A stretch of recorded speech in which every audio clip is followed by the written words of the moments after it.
ఓడిపోతూనే ఒక వ్యక్తి old రికార్డ్ని create చేశాడు. తమిళనాడుకి చెందిన ఈ పెద్ద ఆయన పేరు కె పద్మరాజన్. ఇతను ఒక టైర్ పంక్చర్ షాప్ని నడిపిస్తారు.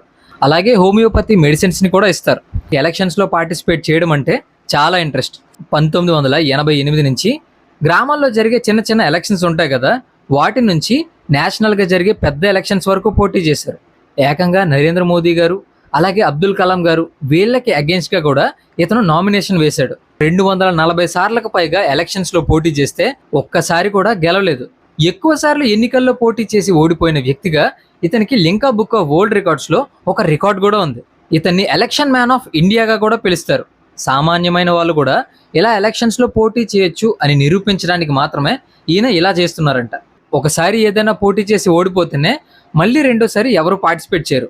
కానీ ఇతను ఓడిపోతున్నా సరే ఇలానే చేస్తున్నాడు. ఇతని గురించి మీ ఒపీనియన్ ఏంటో కామెంట్స్లో షేర్ చేయండి. ఇలాంటి ఇన్ఫర్మేటివ్ టాపిక్స్ కోసం ఛానల్ని సబ్స్క్రైబ్ చేయండి.